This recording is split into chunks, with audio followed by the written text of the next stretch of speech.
Marsyanda, bintang sinetron muda yang juga menyandang predikat siswi sekolah menengah pertama, kini bisa tersenyum lega. Masa ujian yang harus dilewatinya telah berakhir. Tidak ada lagi tumpukan buku-buku pelajaran yang biasanya akrab menyertai kemanapun ia pergi. Begitu juga dengan berbagai pelajaran tambahan yang harus diikutinya demi mencapai nilai kelulusan di atas standar yang ditetapkan pemerintah. Ujiannya udah selesai, bisa. Ya.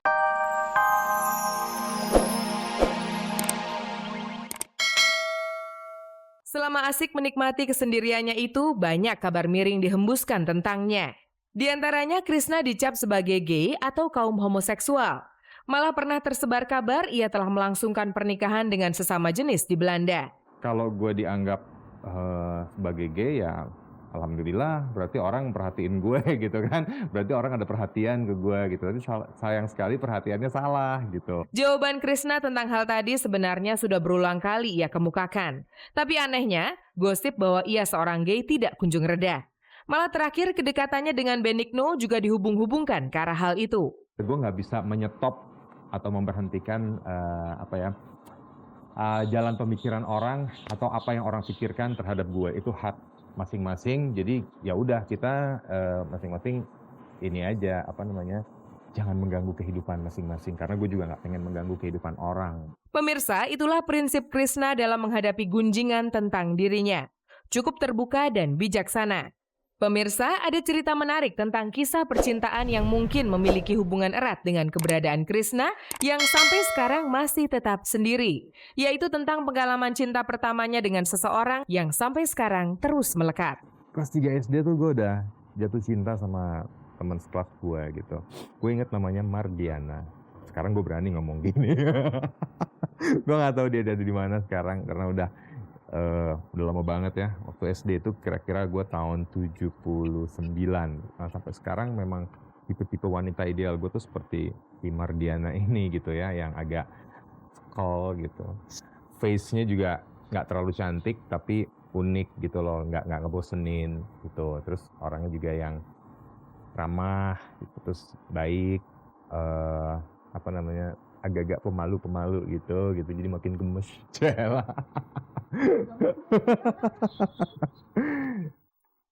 Kepentingan individu kadang sering menjadi batu sandungan bagi sebuah grup musik. Banyak sudah contoh nyata dari kasus-kasus semacam ini. Setelah beberapa waktu lalu grup musik Gigi ditinggalkan salah seorang personilnya, kini giliran grup musik Krakatau mengalami hal yang sama. Bedanya, jika Gigi ditinggalkan Budi sang penggebuk drum, Krakatau justru ditinggal pergi oleh sang vokalis bertubuh mungil Tri Utami. Entah masalah apa yang membuat penyanyi berdarah Sunda ini memutuskan hengkang dari grup musik yang telah membesarkan namanya ini. Namun yang jelas akibat keputusannya ini, Dwiki Darmawan mengaku sedikit kecewa. Kalau ditanya kenapa, mungkin lebih tepat ditanyakan kepada yang bersangkutan. Tetapi saya bisa menjawab bahwa beliau tidak bisa ikut dalam tur Krakatau yang cukup panjang ini dengan mungkin dengan kesibukannya dan lain-lain. Perasaan saya tentu saja kehilangan dan cukup sedih.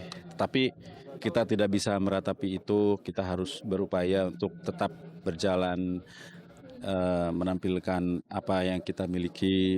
Semoga tanpa kehadirannya pun kita tetap dapat menampilkan musik yang semaksimal mungkin.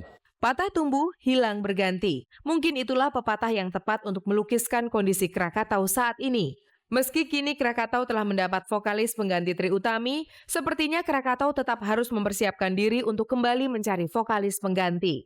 Pasalnya, saat kami bertanya pada Ubit soal kesiapannya menjadi anggota tetap Krakatau, justru jawaban yang keluar dari wanita bernama lengkapnya Ina Raseki ini cukup di luar dugaan. Saya kira saya lebih senang bekerja sama dengan banyak pemusik, jadi saya bisa hinggap kemana-mana saja gitu. Jadi saya bisa hari ini dengan Krakatau, besok dengan siapa lagi gitu. Dan itu sudah saya lakukan sudah lama sekali begitu. Meski mengaku sedikit kecewa, namun Dwiki menegaskan terjadinya pergantian personel dalam sebuah grup musik adalah hal biasa. Jadi soal kepergian Ii dari Krakatau, ia tidak ingin terlalu banyak komentar. Itulah resiko di Krakatau ini berkali-kali sudah kita hadapi. Dulu kita pernah pertama kali kehilangan Budi Haryono, masuk Gilang Ramadan dan Indra Lesmana, kehilangan lagi Indra Lesmana dan Gilang Ramadan dan Doni Suhendra, masuk lagi Budi Haryono. Sekarang sementara ini kehilangan II. Ya itu kita anggap liku-liku perjalanan grup ini gitu. Hubungan asmara Audi dengan kekasihnya Tio Nugros gosipnya kandas di tengah jalan. Kabar tersebut beredar karena mereka jarang sekali terlihat berdua di depan umum. Sepertinya tidak ada yang mampu untuk menghalau terpaan gosip. Semanis apapun hubungan Audy Item dengan drummer grup band Dewa Tio Nugros, ada saja kabar yang tidak sedap mengguncang hubungan mereka. Yang terdengar belakangan ini, hubungan kasih antara Audy dan Tio yang sudah berjalan cukup lama, kabarnya terancam bubar. Kesibukan masing-masing yang cukup padat membuat Audy dan Tio tidak lagi seiring sejalan. Kesendirian Tio saat menghadiri perayaan ulang tahun Dhani Ahmad beberapa waktu lalu semakin menguatkan kabar tersebut. Namun baik Audy dan Tio yang kami temui di tempat yang berbeda membantah kabar tersebut. Gue udah bilang bahwa gue nggak janji datang karena gue memang lagi padat-padat banget. Gitu. Kenapa sih harus dihubung-hubungkan? Emang dia mesti ngintilin gue kemana-mana? Enggak kan? Karena kita tuh pekerjaannya sama. Jadi kalau misalkan Tio lagi kemana terus gue nggak ada, bukan berarti gue gimana-gimana sama dia. Karena memang gue juga pekerjaannya sama-sama dia. Enggak lah, buktinya tadi saya telepon, kemarinnya lagi telepon. Iya masih, kemarin baru ketemu, tadi malam baru ketemu.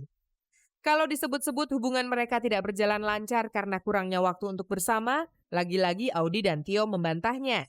Bukan renggang, tapi memang lagi jarang ketemu karena dulu lagi sibuk. Bang weekend mungkin orang sering lihat Anda sering lihat Audy syuting sendiri, tapi saya tahu gitu dia lagi syuting, mungkin susah ditemuin. Satu lagi nih, kabarnya hubungan Audy dan Tio seringkali diwarnai dengan perseteruan gara-gara sifat Tio yang terlalu penjemburu. Benar nggak sih? Ya paling kalau cemburu sih enggak ya, jarang gitu kayak gitu. Cuman paling ini aja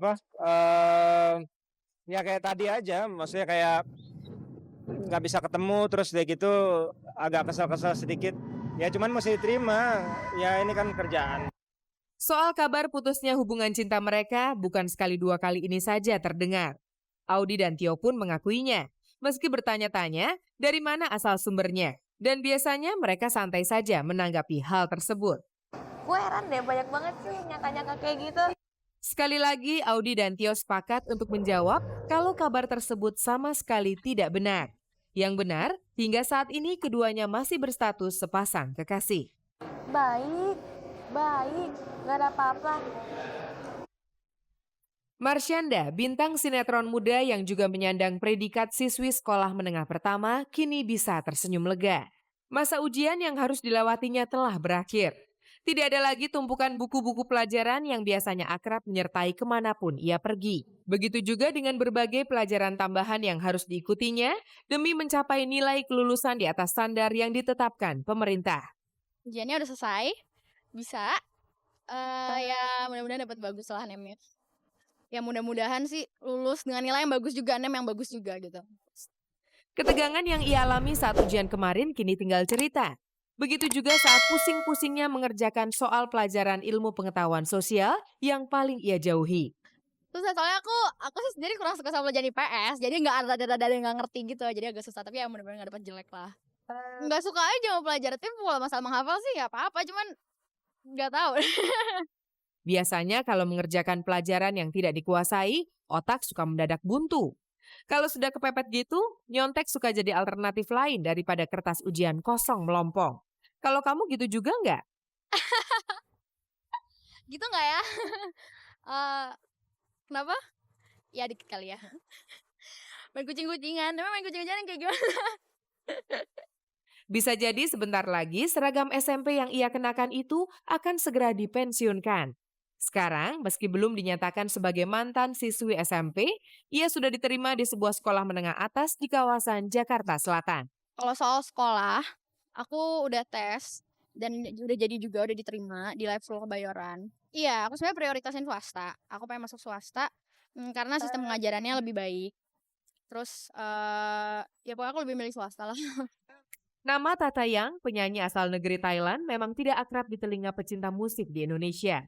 Namun setelah album terbarunya yang diluncurkan dalam bahasa Inggris yang diberi judul I Believe, Tata Yang tidak saja semakin populer di negeri asalnya, melainkan hampir di seluruh belahan dunia.